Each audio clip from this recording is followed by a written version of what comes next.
हरे कृष्णा। कल 26 दिसंबर 2024 को हमारे देश के भूतपूर्व प्रधानमंत्री श्री मनमोहन सिंह जी का निधन हो गया। तो आइए आज हम ये जानने की कोशिश करते हैं कि मनमोहन सिंह जी की कुंडली में ऐसे कौन से योग थे जिसने उन्हें एक बहुत महान इकोनॉमिस्ट बनाया और उसके साथ साथ उनको भारत का प्रधानमंत्री बनाया और 2 बार चुनकर वो भारत के प्रधानमंत्री बने। तो ऐसा उनकी कुंडली में कौन से योग थे जिनकी वजह से वो 2 बार प्रधानमंत्री बन सके, विश्व स्तर के एक प्रसिद्ध इकोनॉमिस्ट बन सके और उनके ऊपर बहुत सारे आरोप भी लगते थे कि वो बहुत कमजोर प्रधानमंत्री हैं, बहुत कम बोलते हैं, उनके कार्यकाल में बहुत सारे स्कैम भी हुए।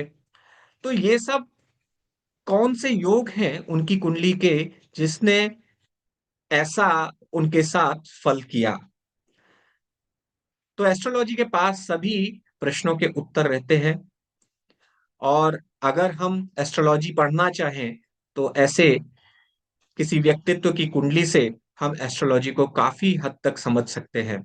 तो आइए उनकी कुंडली पर चर्चा करते हैं, देखते हैं कि उनकी कुंडली के क्या क्या योग हैं, क्या क्या अच्छे योग हैं, क्या क्या बुरे योग हैं और ऐसी कौन सी विशेषताएं हैं उनकी कुंडली की जिसकी वजह से वो भारत के प्रधानमंत्री रहे। तो मैं आपको स्क्रीन शेयर करता हूं। तो ये भारत के भूतपूर्व प्रधानमंत्री डॉक्टर मनमोहन सिंह की कुंडली है। आप अगर किसी भी वेबसाइट पर जाएंगे तो ज्यादातर सभी स्थानों पर यही कुंडली उनकी दिखाई जाती है।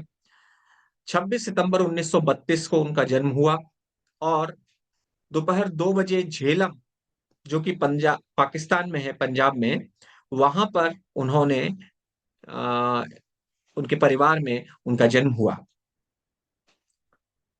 इनकी कुंडली अगर आप देखेंगे तो इनकी कुंडली में गुरु की लग्न है, धनु लग्न है और धनु लग्न के स्वामी गुरु नवम स्थान में केतु के साथ बैठे हुए हैं और सिंह राशि में बैठे हैं जो कि एक मित्र राशि है। लग्नेश का नवम स्थान में जाना यह बताता है कि व्यक्ति बहुत ही भाग्यशाली होगा।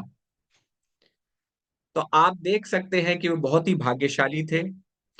आप ये भी देखिए कि उनका षष्ठेश, षष्ठेश होता है रोग ऋण शत्रु भाव का स्वामी। तो षष्ठेश उनका अष्टम में जाकर एक विपरीत या राजयोग भी बना रहा है।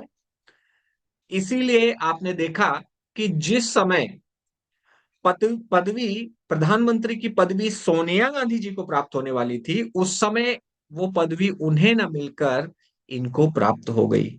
उसके कारण जो भी रहे, लेकिन आप इनकी कुंडली के योग देखिए तो ये विपरीत राजयोग और उनका लग्नेश अपने नवम स्थान में है।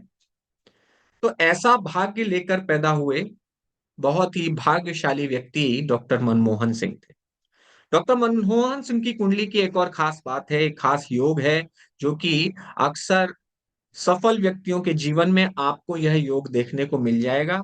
वो होता है नवम, नवमेश और दशमेश का कंजंक्शन। उनकी युति जब दशम स्थान में या किसी भी स्थान में हो जाती है, कुंडली के किसी भी स्थान में नवमेश अगर दशमेश के साथ मिलकर बैठ जाए तो वो एक अच्छा योग बनाता है, व्यक्ति के करियर में सफल होने का योग बनाता है, प्रसिद्ध होने का योग बनाता है। लेकिन अगर दशम स्थान में बने तो यह योग और भी अच्छा होता है। यहाँ पर नवमेश सूर्य है, दशमेश बुध है और सूर्य और बुध उच्च का होकर अपने ही राशि कन्या राशि में बैठा हुआ है, जो कि एक और महापुरुष योग बनाता है जिसको कहते हैं भद्र योग। तो भद्र योग, भद्र महापुरुष योग बन रहा है, धर्म कर्म आधिपति योग बन रहा है, यानी धर्मेश नवमेश होता है और कर्मेश जो दशमेश होता है, ये दोनों मिलकर दशम स्थान में बैठे हुए। दशम स्थान हमारे कर्मों का होता है, हमारे कर्तव्य का होता है, हम किस कर्म को करने के लिए पैदा हुए हैं। आप अगर देखेंगे कि धनु लग्न में जो लोग पैदा होते हैं, अक्सर वो धनु लग्न के लोग इसलिए पैदा हुए हैं क्योंकि उन्हें कुछ गाइडेंस देनी है, उन्हें कुछ मार्गदर्शन देना है, एक गुरु की पदवी पर कार्य करना है। एक ऐसा उदाहरण पेश करना है जिसको लोग फॉलो करना चाहें। तो अगर उनके आप इकोनॉमिक्स जो उनका करियर था उस अर्थशास्त्री के रूप में उनको देखें, तो निश्चित रूप से उनका करियर यह दर्शाता है कि बहुत सारे लोग उनको फॉलो कर सकते हैं एक अर्थशास्त्री के रूप में। अर्थशास्त्री बहुत ही महान थे, जिन्होंने 1991 में ऐसे रिफॉर्म्स लेकर आए, भारत के बाजार को उन्होंने एक वैश्विक परिदृश्य में खोलकर रख दिया, जिसके कारण पूरे संसार के जो देश हैं वो यहाँ पर निवेश करने के लिए उत्सुक हुए, उनके लिए मार्केट खोला उन्होंने। तो ये धनु लग्न के पैदा होने वाले जातक के लिए, जो कि धनु मतलब गुरु, गुरु जो उसका स्वामी है, गुरु अर्थ का भी कारक है, गुरु धन का भी कारक ग्रह है।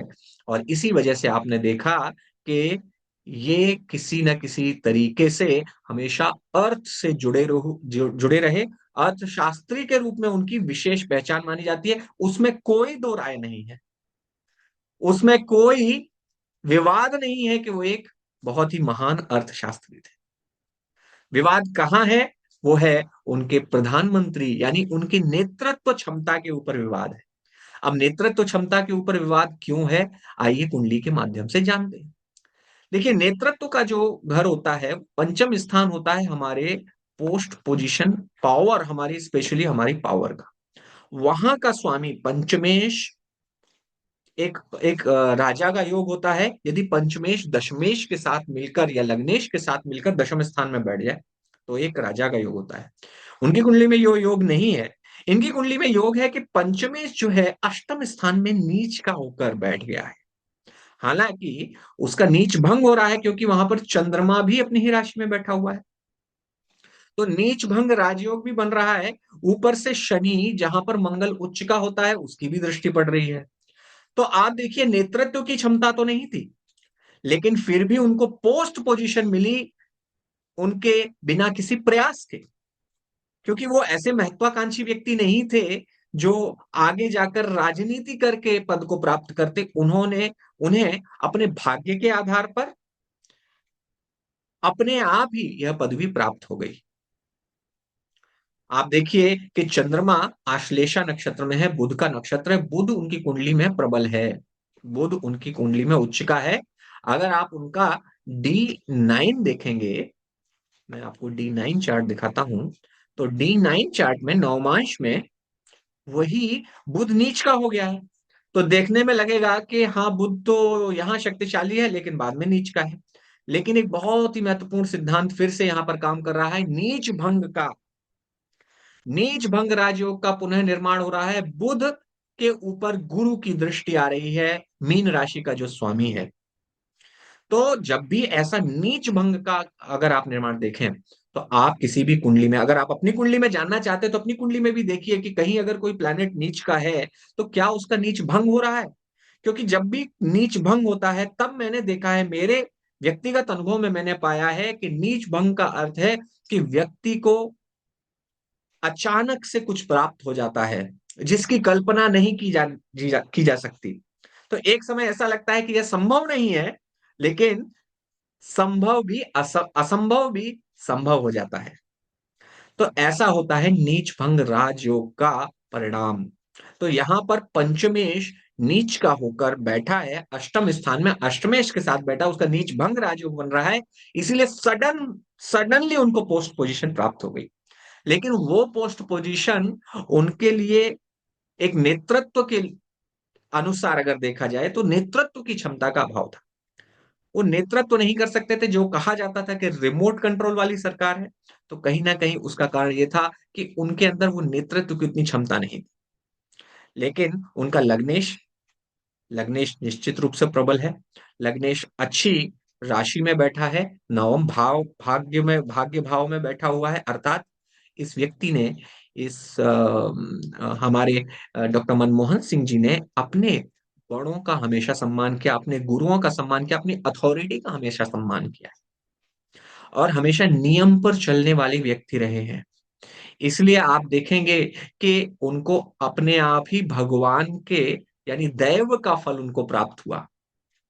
उनको एक आशीर्वाद प्राप्त हुआ जिसका उन्होंने भोग किया। अभी आप देखिए कि शनि उनकी कुंडली का जो कैरियर का कारक ग्रह हमारे सबकी कुंडली में होता है, शनि होता है। और शनि वक्री होकर मकर राशि में बैठे हैं, सेकंड हाउस में बैठे हैं। तो उनका जो कैरियर था वो किस फील्ड में था? सेकंड हाउस के फील्ड में था।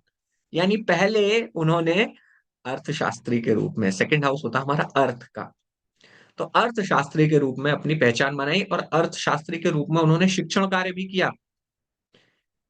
वो इकोनॉमिक्स के टीचर भी रहे। तो दसम भाव में बुध बैठा हुआ है, पंचम यानी सिंह राशि का स्वामी, जो कि नेचुरल काल पुरुष की कुंडली में पंचम स्थान होता है, उसका स्वामी सूर्य। तो सूर्य और बुध बैठे हो, व्यक्ति ना पढ़ाए, वो भी धनु लग्न हो। धनु लग्न तो एक टीचर की लग्न होती है, तो ऐसा व्यक्ति निश्चित रूप से पढ़ाता जरूर है।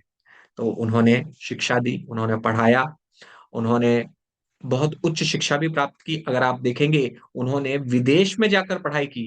तो कभी कभी लोग पूछते हैं ना, क्या क्या मेरी कुंडली में विदेश में पढ़ने का योग है? तो आप इस कुंडली से देख सकते हैं कि एक प्रकार का योग, अनेक योग होते हैं, लेकिन क्योंकि आज हम डॉक्टर मनमोहन सिंह की कुंडली डिस्कस कर रहे हैं, तो वहां से आप देख सकते हैं कि क्या आपकी कुंडली में इस प्रकार का योग है जो कि आपको विदेश में एजुकेशन प्राप्त करने में सफलता दिला सकता है। तो यहाँ आप देखेंगे कि जो जो कि द्वादशेश है, द्वादशेश यहाँ पर मंगल और केतु है। तो केतु बैठा हुआ है नवम स्थान में, हायर एजुकेशन के स्थान में, विदेश का स्वामी नवम स्थान में बैठा हुआ है। और पंचमेश कौन है? पंचमेश भी शिक्षा का स्थान होता है, वहां का स्वामी मंगल है, लेकिन मंगल स्वयं द्वादशेश भी है।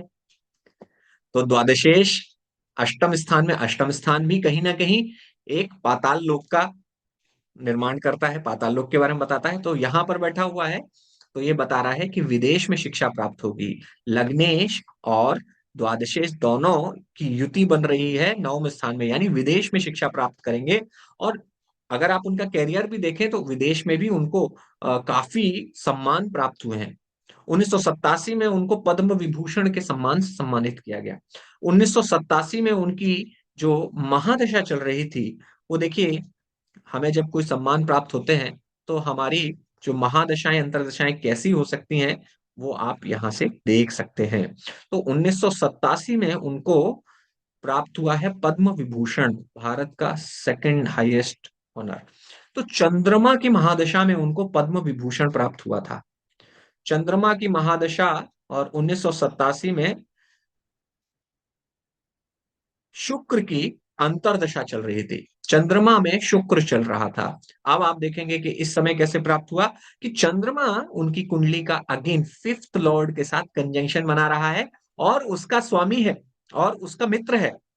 तो एर्थ हाउस का लॉर्ड एर्थ में बैठा हो, अचानक प्राप्त होने वाले जो फल होते हैं वो एर्थ हाउस का लॉर्ड देता है। जब अपनी ही राशि में बैठा होगा तो अच्छे फल भी देगा। एंड यहां तक कि जो यहाँ एर्थ लॉर्ड चंद्रमा है, वो लग्नेश का मित्र भी है। तो लग्नेश का मित्र है, पंचमेश का मित्र है, अपनी ही राशि में बैठा हुआ है अष्टम स्थान में, और पंचमेश के साथ बैठा हुआ है। पंचमेश हमें मान सम्मान दिलाता है, पंचमेश हमें प्रतिष्ठा दिलाता है। तो जो एक्कोलेट, जो प्रमोशन मिलते हैं, वो पंचम स्थान से मिलते हैं, प्राइजेस मिलते हैं वो पंचम स्थान से मिलते हैं।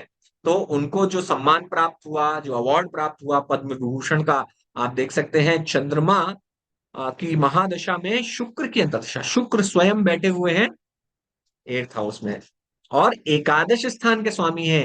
एकादश स्थान हमारी भौतिक इच्छाओं की पूर्ति करवाने वाला स्थान है। एकादशेश हमारी काम इच्छाओं, काम मतलब हमारी भौतिक इच्छाओं की पूर्ति करवाता है। तो उसका स्वामी भी एट्थ में जाकर बैठा हुआ है। तो एट्थ हाउस इनका काफी स्ट्रांग है, और पंचम स्थान इनका थोड़ा वीक है, लेकिन पंचम स्थान के स्वामी का नीच भंग राजयोग बनने के कारण उनको ये अकोलेट्स प्राप्त हो रहे हैं। अगर आप षडबल में भी देखें, अगर भावबल में आप देखेंगे तो 351 पॉइंट ही आपको यहाँ दिखाई देंगे मिलते हुए, लेकिन फिर भी आप देखिए कि उनको सम्मान बहुत मिला। अगर आप उनके कैरियर को एज ए प्राइम मिनिस्टर देखेंगे तो प्राइम मिनिस्टर के कैरियर के रूप में उनके ऊपर काफी इल्जाम लगे कि वो बोलते नहीं है। भाई बोलते क्यों नहीं है? कौन नहीं बोलता है? तो हमारा बोलने का स्थान कौन सा होता है? हमारे कम्युनिकेशन का। यानी उनका कम्युनिकेशन तो उतना अच्छा नहीं था, हम सभी जानते हैं। भाषण, वक्तृत्व कला जिस प्रकार की अभी हमारे वर्तमान प्रधानमंत्री की है, उनसे तो काफी कम थी उनकी। तो ऐसा कब हो सकता है? तो आप देखिए कि यहाँ पर इनका, जो लोग एस्ट्रोलॉजी जानते हैं वो जानते होंगे कि हमारा थर्ड हाउस हमारे कम्युनिकेशन को बताता है। अब थर्ड हाउस का यहाँ स्वामी है राहु और शनि है। और राहु अपनी ही राशि में बैठा है, देखने में लग रहा है कि अच्छा है, अच्छी पोजीशन है, लेकिन ये एक कैच होता है। आप जब भी देखें, जो राशि का स्वामी अगर राशि में ही बैठ जाए तो या तो बहुत अच्छा फल दे सकता है या बहुत खराब फल भी दे सकता है। क्योंकि जब किसी भी भाव के फल को खराब होने के लिए दो चीजों की आवश्यकता है। एक, वह राशि, वह भाव खराब हो जाए। दूसरा, उस भाव का भावेश भी खराब हो जाए। यहां पर जब राशि के अंदर ही, भाव के अंदर ही भावेश बैठ जाता है, तो जब बुरा प्रभाव पड़ता है तो दोनों के ऊपर एक साथ पड़ जाता है। तो ऐसी परिस्थिति में भाव और भावेश दोनों खराब हो जाते हैं।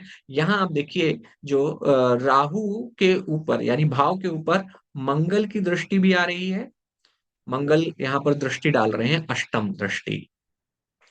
अष्टम स्थान से अष्टम दृष्टि मंगल डाल रहे हैं राहु के ऊपर। और जो थर्ड हाउस का लॉर्ड है शनि, दूसरा लॉर्ड है शनि, वो भी अपने स्थान से 12वें में चला गया है और वक्री होके गया है।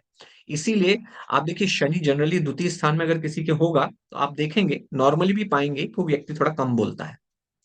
और यहाँ पर वक्री होके हैं तो वो कम बोलते थे। और उनकी वक्तृत्व कला, राहु के ऊपर मंगल की भी दृष्टि आ रही है, गुरु की भी दृष्टि आ रही है, केतु, केतु तो है ही, केतु तो डालेगा ही। तो गुरु की भी दृष्टि आ रही है, यानी लग्नेश भी देख रहा है। लग्नेश यहाँ फोर्थ लॉर्ड एंड लग्न लॉर्ड है। तो लग्नेश भी देख रहा है, मंगल भी देख रहा है, और मंगल के रास्ते उनको बाकी अष्टमेश भी देख रहा है, क्योंकि अष्टमेश भी यहाँ पर मंगल के साथ ही बैठा हुआ है। तो अष्टमेश, मंगल, षष्ठेश, सबकी दृष्टि आ रही है, गुरु की एक पॉजिटिव दृष्टि आ रही है। तो आप कह सकते हैं कुछ पॉजिटिव प्रभाव है, लेकिन ज्यादातर नेगेटिव प्रभाव आ रहे हैं। एंड ये जो राशि है वो भी इतनी फ्रेंडली राशि नहीं है इस लग्न के लिए, धनु लग्न के लिए। एक और चीज, उनके करियर में, उनके एज ए प्राइम मिनिस्टर, उनके करियर में अगर आप देखेंगे तो काफी स्कैम हुए। उन स्कैम्स को आप देख सकते हैं उनके डी 10 चार्ट में। उनके डी 10 चार्ट में शनि राहु बैठे हुए हैं, स्कैम के कारक ग्रह हैं वो। शनि राहु किसी भी जगह मिल जाए, चीटिंग हो सकती है, स्कैम हो सकता है, स्कैंडल हो सकता है, ड्रग्स हो सकते हैं, नशा हो सकता है, एडिक्शन हो सकता है। और इस प्रकार के कोई भी योग शनि राहु मिलके बनाते हैं। हाँ, भूत प्रेत बाधा, ये सब चीजें शनि राहु जब मिल जाते हैं तो अलग अलग राशियों में इसी प्रकार के निगेटिव फल लेके आते हैं। इनकी D10 के चार्ट में 6th हाउस में, यानी इन्होंने इनके जो सबॉर्डिनेट्स थे, उन्होंने इनके अंडर जो काम करते थे उन्होंने स्कैम्स किए। एंड इनका इसीलिए जो कार्यकाल था वो स्कैम्स से भरा हुआ रहा। हालांकि इनके ऊपर कभी कोई आंच नहीं आई, क्योंकि इनका जो चरित्र था वो पाक साफ मिला, पाक साफ रहा। और इनकी कुंडली भी उसी प्रकार की है। एक एक ऐसे व्यक्ति की कुंडली जो स्वयं हमेशा नियमों के आधार पर चला, अपना पूरा उसने देने की कोशिश की, जितनी उसकी क्षमता थी उस इस राष्ट्र को उन्होंने पूरा अपना योगदान देने का प्रयास किया। तो ऐसे महान व्यक्तित्व के कुंडली आज हम डिस्कस कर रहे हैं। और ऐसे व्यक्ति को, महान व्यक्तित्व को हम नमन करते हैं और भगवान से प्रार्थना करते हैं कि श्री श्री राधा माधव उनको अच्छी गति प्रदान करें और उनको अपने चरणों में लाने के लिए अगले जन्म में ऐसे सत्संग प्रदान करें कि वो भगवान की सेवा में और भी अपना मन लगाएं, आगे बढ़ें। तो ये थी कुंडली हमारे भूतपूर्व प्रधानमंत्री डॉक्टर मनमोहन सिंह की। उनको भावभीनी श्रद्धांजलि के साथ आप सभी को हरे कृष्ण, धन्यवाद।